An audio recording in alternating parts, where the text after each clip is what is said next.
지난 영상에서 중세시대의 성이 얼마나 단단하고 돌파하기가 어려웠는지 설명했는데요. 오늘날의 인터넷 방화벽이 여러 겹의 보안층으로 해킹을 막아내듯 중세의 성 역시 여러 겹의 방어시설을 두어 침입해오는 적으로부터 성을 지켜냈습니다. 하지만 해커들이 어떻게든 이를 뚫기 위해 보안벽의 허점을 찾아내 해킹을 성공시키듯이 성을 공격하는 침입자들도 성의 허점을 찾아내어 공격했었죠. 하지만 그럼에도 성을 뚫기란 쉽지 않았는데요. 왜 중세시대 땐 성을 빼앗는데 이렇게 진심이었던 걸까요? 이는 저번 영상에서 설명드렸던 봉건제와 깊은 관련이 있습니다. 봉건제 사회에서 성을 차지하면 곧 그 지역의 핵심 거점을 손에 넣는 것이나 다름없었기 때문이죠. 성은 행정청사, 군사주둔지, 세금창고, 그리고 영주의 거주지 역할을 모두 했습니다. 성 안에서 영주는 법을 집행하고 세금을 거두고 전쟁 시 병사를 소집했으며 성은 대개 강이나 교역로 요충지에 세워져 있어서 이를 장악하면 주변 마을과 농지, 무역로까지 통제할 수 있었는데요. 그렇게 성이 무너진다는 건 그 지역의 군사, 경제, 정치적 중심이 한 번에 넘어가는 것을 의미했습니다. 이제 중세시대의 성들이 왜 그렇게 단단하게 지어졌는지 이해가 되네요. 그래서 중세의 전쟁의 핵심은 넓은 평원에서 벌이는 대규모 야전이 아니라 성이나 요새를 둘러싸고 벌이는 공선전이었는데요. 야전에서 몇 번 승리를 거두더라도 상대방이 성 안으로 들어가 버리면 그 지역을 완전히 장악하기는 어려웠죠. 반대로 성을 함락시키면 상대 연주의 권위는 무너지고 봉신과 주민들은 새로운 지배자에게 충성을 바칠 수밖에 없었습니다. 이런 이유로 중세전쟁은 병사들의 전투력뿐 아니라 오랜 시간 버틸 수 있는 식량과 보급, 그리고 공성무기와 전략이 승패를 갈랐죠. 그럼 중세시대의 공선전은 실제로 어떤 방식으로 이루어졌을까요? 중세시대의 공선전은 하루 만에 끝나는 전투와는 거리가 멀었습니다. 성문을 두드리고 돌 몇 개 던지는 걸로는 절대 함락시킬 수 없었죠.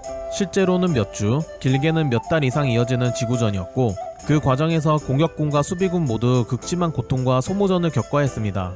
게다가 공성무기는 제작에 많은 자원과 기술이 필요했고 이를 이동하고 조립하는 데도 막대한 노력이 들어갔죠. 이렇게 어려운 여건 속에서 공격군은 최대한 효율적으로 성을 무너뜨리기 위해 다양한 전술을 동원했습니다. 그중 가장 기본이자 필수적인 방법이 바로 포위와 보급 차단이었는데요. 공격군은 성을 완전히 둘러싸고 감시망을 구축해 안팎의 모든 출입을 막았습니다. 가능하면 외부 수원지를 장악해 식수를 끊고 주변 농지와 마을을 약탈해 성 안으로 식량이 들어가지 못하게 했죠. 이렇게 되면 성 안의 수비군과 주민들은 점점 굶주림과 갈증에 시달리게 되고 사기가 무너져 항복을 고려할 수밖에 없었습니다. 게임에서도 이 전법이 얼마나 효과적인지 보여주는데요. 주인공 일행이 오랜 기간 수성으로 인해 성에 먹을 것이 없게 되자 얼마 없는 식량을 두고 서로 신경이 날카로워져서 싸움이 나기도 하고 오죽 먹을 게 없으면 가죽 장화를 끓인 죽을 먹기도 했으며 What the fuck is this? It's broth from, well, lambskin. It might stink, but we won't find anything better now. 혹은 자신의 동반자인 개를 어쩔 수 없이 한 끼 식사로 먹게 되는 모습까지도 보여주죠. You're right. We have no choice. Mutt will go in the pot. 만약 어떻게든 먹을 것을 구하기 위해 몰래 성 밖으로 나가게 되면 적들은 그때를 노려 성 밖으로 나온 이들을 모조리 쓸어버렸습니다. 이 방식은 직접적인 전투를 최소화할 수 있다는 장점이 있었지만 단점은 시간이 너무 오래 걸린다는 것이었습니다.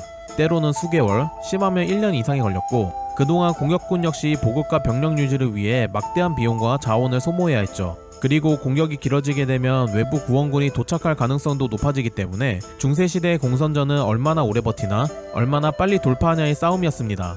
공격군은 너무 싸움이 길어지는 사태를 피하기 위해 성에 본격적으로 공격을 개시하게 되는데요.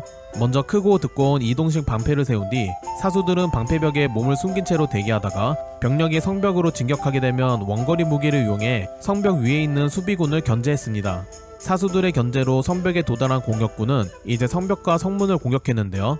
성벽에 공성 사다리를 걸어 빠르게 성벽 위로 오르도록 시도하였고 수비군은 이를 막기 위해 위에서 돌을 떨어뜨리거나 사다리를 밀어 더 이상 올라올 수 없게 했죠. 성문을 돌파할 때는 충차가 투입되었는데요. 굵은 통나무를 지붕 달린 틀에 매달아 앞뒤로 흔들며 성문을 내리쳤습니다. 수비군은 불화살이나 불 붙인 송진으로 충차를 태우려 했고 위에서 돌과 창을 쏟아부어 공격군을 저지했습니다. 이러한 돌파를 막기 위해 성문 앞에는 도개교가 있었고 내부에는 철창문과 살인구멍 같은 복합 방어장치가 공격군을 기다리고 있었죠. 그러나 공격군의 공격은 성문이 있는 한 면만 공격하는 게 아니라 모든 방향에서 공격하기 때문에 어떻게든 방어가 느슨한 부분을 찾아내어 끈질기게 공격을 시도하였는데요. 이렇게 성벽에 쉽게 접근하지 못하도록 성 주위에는 해자가 둘러져 있었습니다. 깊게 판 구덩이는 적의 진격 속도를 늦췄고 물이 채워진 경우에는 접근 자체를 막아버렸죠. 공격군은 해자를 무력화하기 위해 물이 채워진 해자라면 지형이 허락할 경우 옆으로 배수로를 파서 물을 빼내거나 나무와 흙, 돌을 던져 넣어 임시로 메운 뒤 건너갔습니다.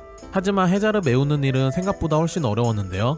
깊고 넓은 해자에 나무와 흙, 돌을 운반해 채우는 데는 많은 시간과 인력이 필요했고 그동안 성 위의 수비군은 화살을 쏟아부어 작업을 방해했죠. 이렇게 힘으로 밀어붙이는 방법 외에 조용하게 성을 장악하는 방법도 있었는데요. 밤에 경계가 약한 성벽에 사다리를 걸쳐 몰래 들어간 뒤 도개교를 열어 단숨에 병력을 밀어붙이거나 내통자를 이용해 문을 여는 방식이 있었습니다. 그렇기에 수비군은 성벽을 철저히 감시하였죠. 게임에서 주인공의 동료가 술을 마시고는 자신의 감시구역에서 이탈한 뒤 주인공에게 근무 교대를 강요하는데요. 주인공이 성벽으로 가보니 수비군을 죽이고 몰래 잠입 중이던 적들과 마주하게 됩니다. 반대로 수비군이 공격군의 야영지에 몰래 불을 붙이는 전술을 사용하기도 했는데요. 게임에서 적군의 병사를 포로로 잡은 뒤 정보를 불개하여 적군 거점의 중요 지점을 파악하고 일부러 성벽에서 소란을 일으키는 동안 몰래 불을 붙이는 양동작전을 벌이기도 했습니다. 그럼 이제 중세시대에 사용했던 거대 공성무기에 대해 알아볼 건데요. 중세시대의 전쟁에서 거대한 공성무기는 성을 무너뜨리거나 방어를 무력화시키는 핵심 도구였습니다. 첫 번째로 알아볼 무기는 중세 공성전의 상징, 바로 투석기입니다. 투석기는 추의 무게를 이용해 돌이나 불 붙인 자루, 항아리를 성 안으로 날려보냈습니다. 단단한 성벽을 무너뜨리는 것은 물론 전염병에 걸린 시체나 오물을 던져 성 안의 위생을 악화시키는 심리전에도 활용됐죠. 크기에 따라 사거리가 수백 미터에 달했고 대형 투석기는 한번 발사할 때 수백 킬로그램에 달하는 돌덩이를 날릴 수 있었습니다.